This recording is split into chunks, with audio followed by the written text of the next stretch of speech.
Hi dear friends, welcome to our YouTube channel e-commerce for the world. In today's video we will see what is account health in Amazon. Just like our human body, when something goes trouble, you will feel fever, right, or some disturbances will be there in the human body, right. Similarly, if something goes wrong with your Amazon e-commerce business, right, in this video we will concentrate only on Amazon e-commerce business, okay. And if something goes wrong in the e-commerce business, especially with respect to Amazon, then there is a technical term called performance metrics, right, or the performance of the e-commerce business in Amazon is measured using a particular scale that we call it as different scales we used to measure, and that different scales comes under a particular category that we call it as account health, right.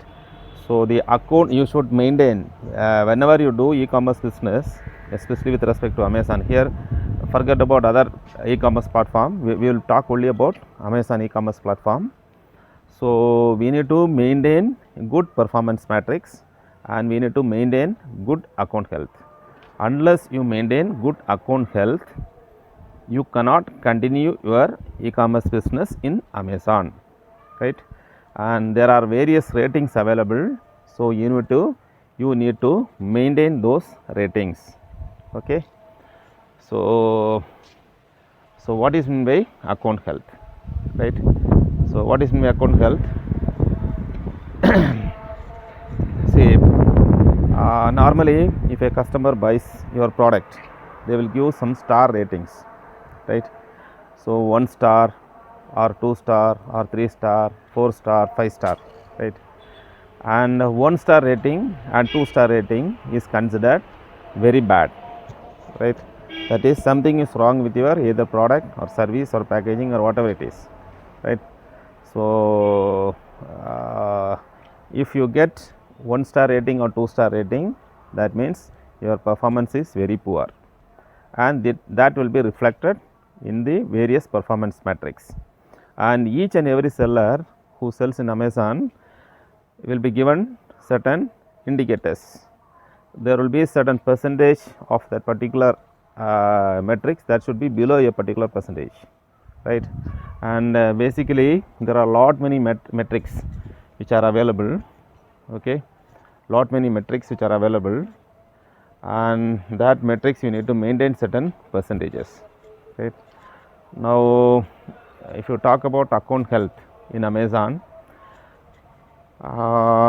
there is one factor, right, one metric or one indicator, performance indicator is the order defect rate, right, we call it as ODR. That ODR should be less than 1% for a period of 60 days, right.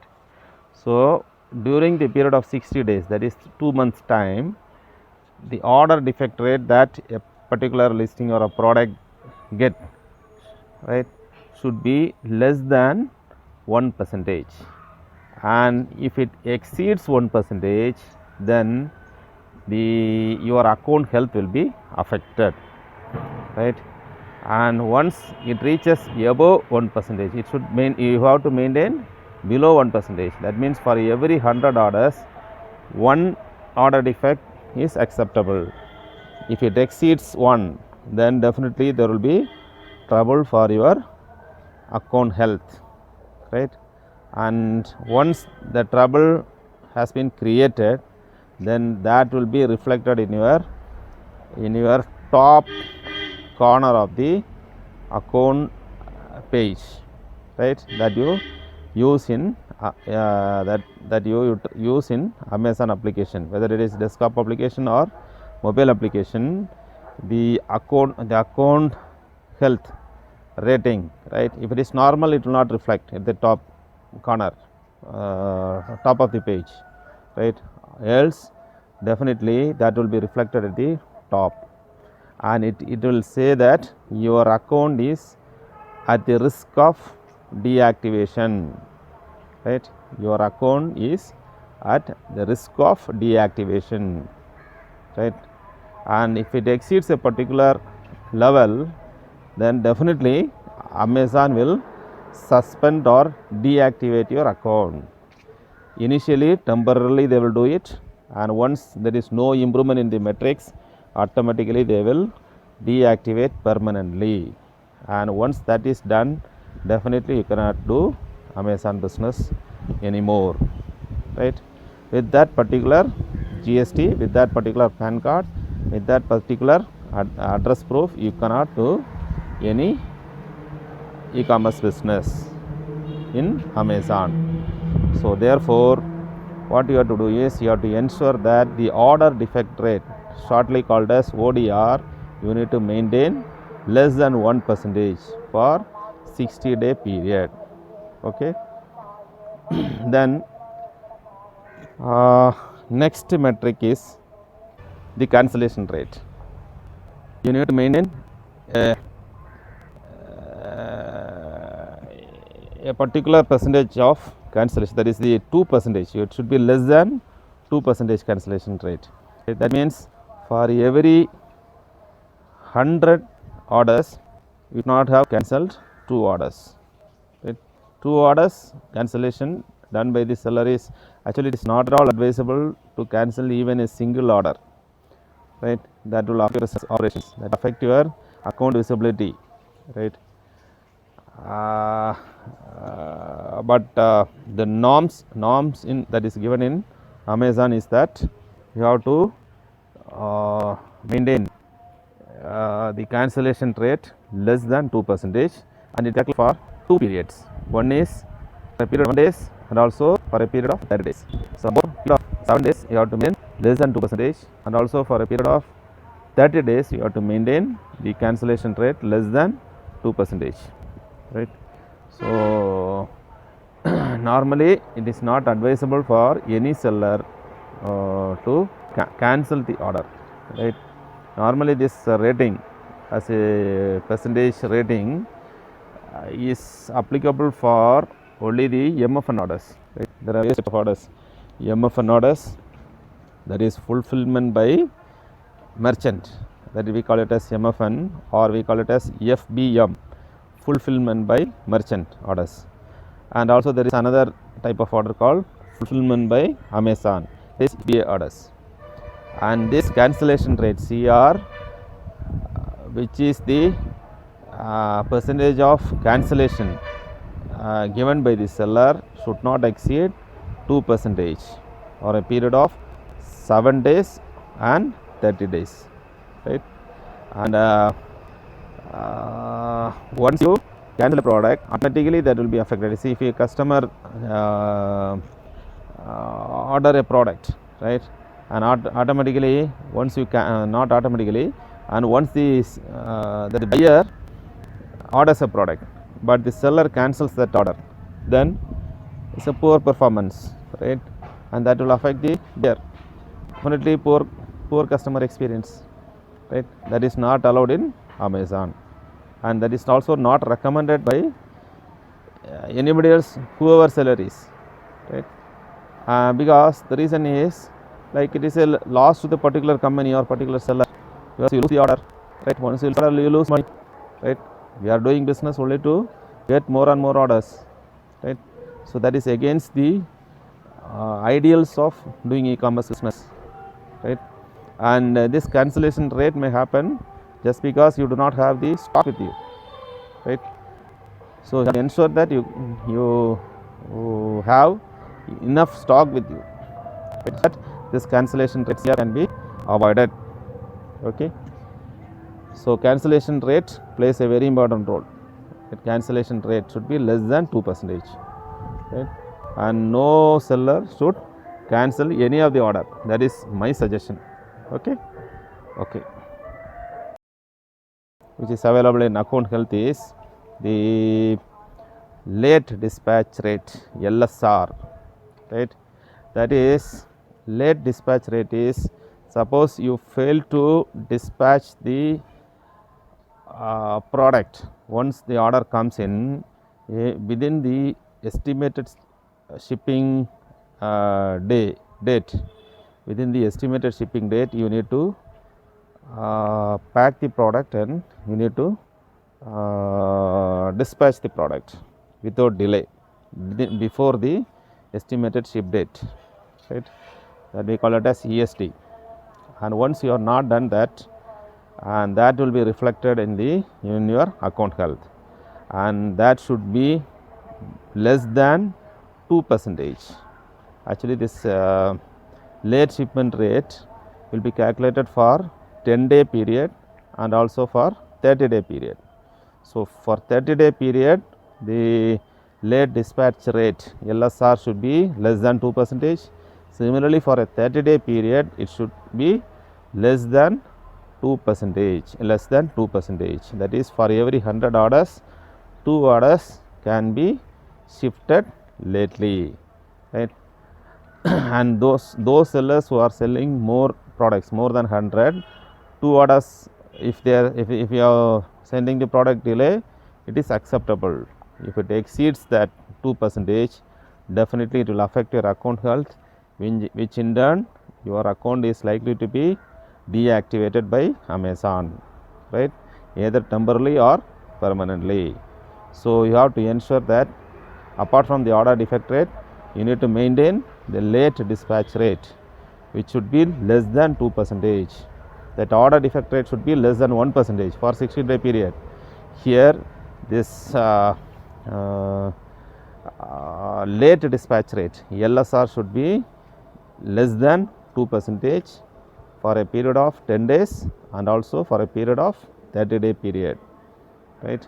Once you have done, once it is less than the 2%, then your account health will be positive. Your account health will have is healthy. Your account health is healthy. Otherwise, it becomes your account health is your account health will become unhealthy. Once it becomes unhealthy, your account will be likely to be deactivated. So, warning will come at the front page in your Amazon selling account or seller central account, right? Once that is come, you have to immediately take action. Okay. And next comes the what do you call the IP violation, right? You have to say, for example, if you are copying product, right? If you are copying product from product image from somebody else listing, right? Either within Amazon or outside of Amazon, and if Amazon found that you have copied that particular product, or some other sellers have made a complaint against you to Amazon, then Amazon will take action against you. And once that is done, and if intellectual property violation, IP violation takes place, definitely that will be reflected in your account health, and your performance metrics will come down. And once that come down, your account is likely to your account is likely to be suspended, right, or deactivated permanently. So, there you should, while doing e-commerce business, you have to ensure that you do not copy anything, right? Not even product image, any title or product description, images, anything, right? Nothing should be copied, right, from any other listing. You can refer to any listing, no problem, right? You can check others listing, no problem. But once you do listing, you have to do listing on your own, right? You can learn from others, okay? You can get ideas from others, right? You can get knowledge from others listing, no problem. But once you do listing, you should have to ensure that you do not copy any image and you do not copy any description or title or whatever it is, right? So, that has to be maintained. So, intellectual property violation should not be done by the seller, right? And that complaint, IP violation complaint is very dangerous, right? Very dangerous. And one more thing, as far as my experience is concerned, initially when I started doing e-commerce business, I received IP violation complaints, right? Actually, I do not know that. Actually, initially, what I did was what I did was I gone through the listing of others, and in their listing I tampered the listing, right, without my knowledge. Initially I do not know, right, we should not tamper it. Initially when I started, I think first 2 months of opening the account, right? So ASIN, we call it as ASIN tampering.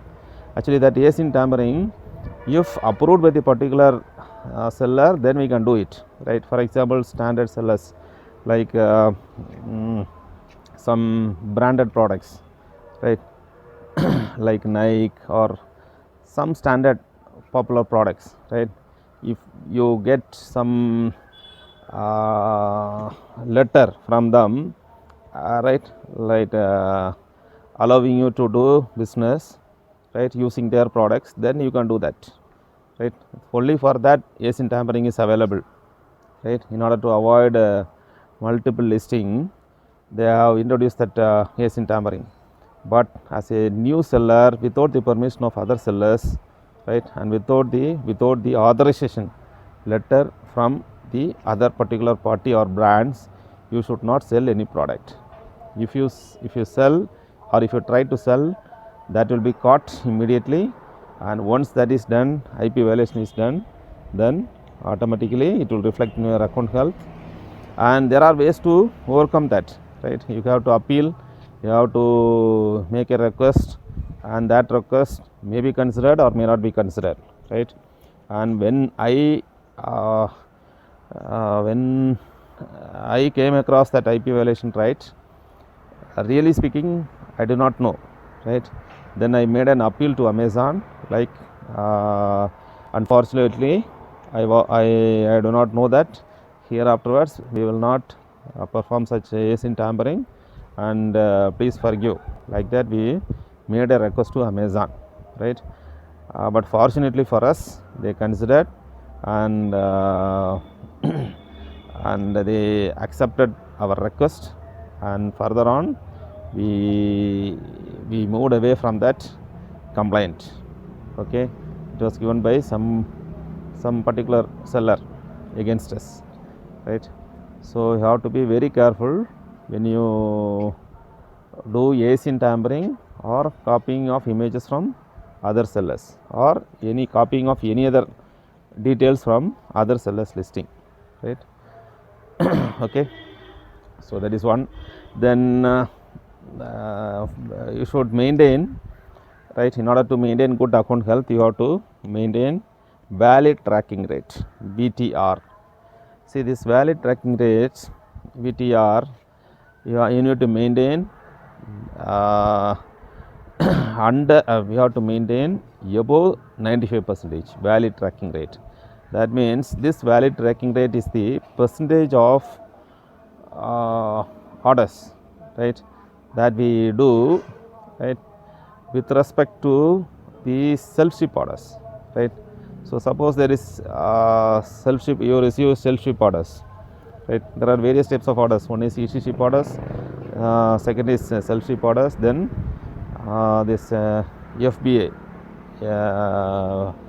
fulfillment by Amazon orders, right?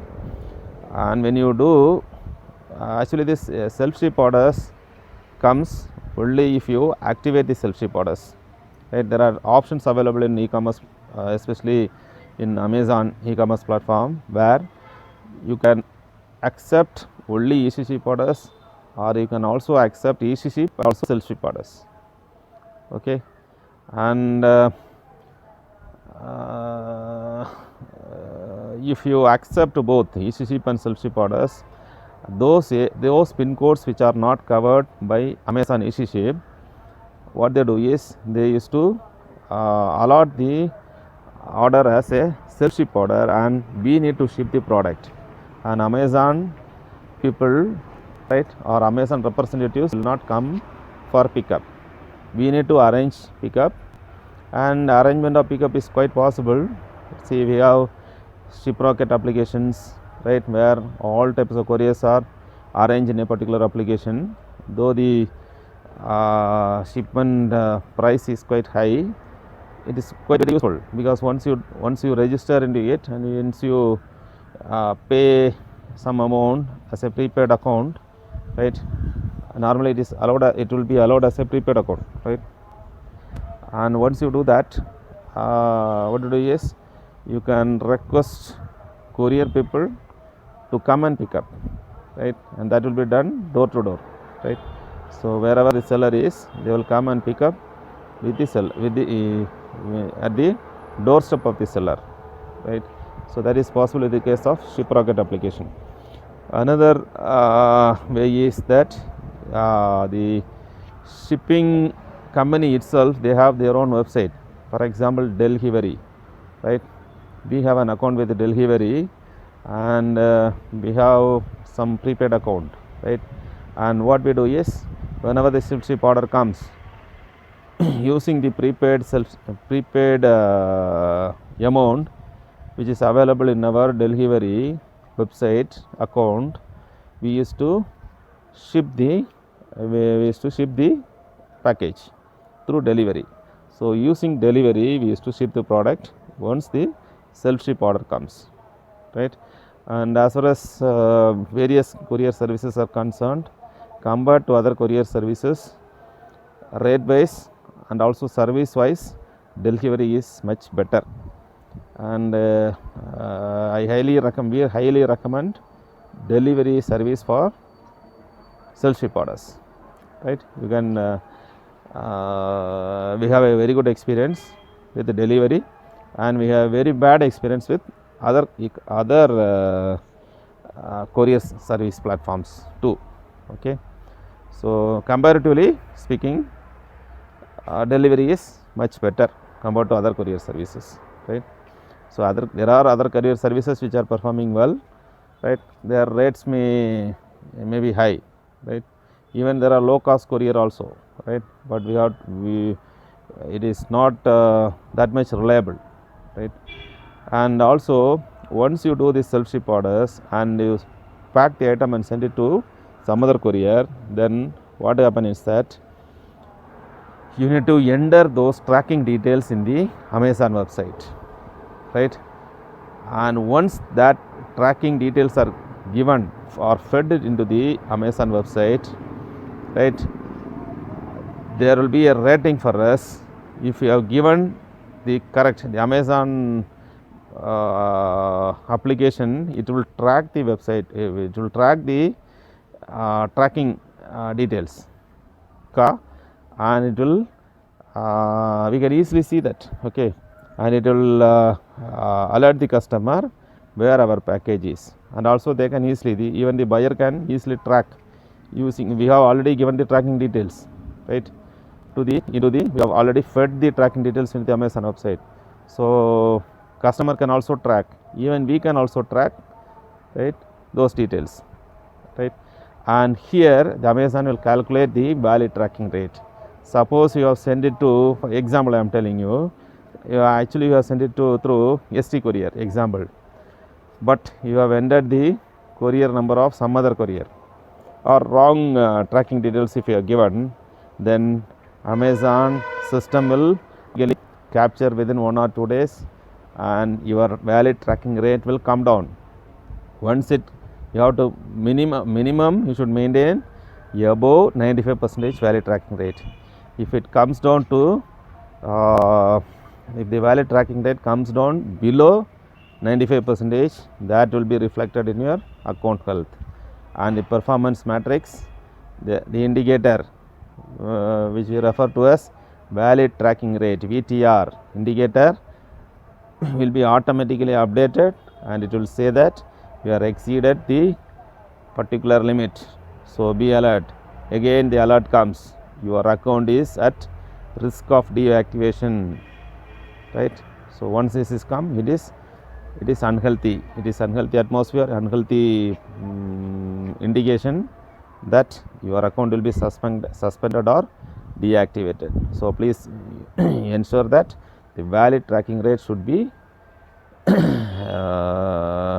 greater than 95%. Okay. So this is very important. Apart from IP violation, then order defect rate, right, then late dispatch rate, right, then this valid tracking rate, right, all this you need to consider, you need to what do you call, you need to consider it into account, and you have to ensure that you maintain the particular account in a healthy way, right, so that the particular rating or percentage rating should not come down, right. So this is about account health. Okay. So this is very important topic in e-commerce business, this account health ratings, right. It's very important in e-commerce business, and it is must that you have to maintain that account health. Okay. Okay. Thank you friends, thank you so much for watching. If you are not subscribed to our channel, please subscribe to our channel. Thank you so much. Bye.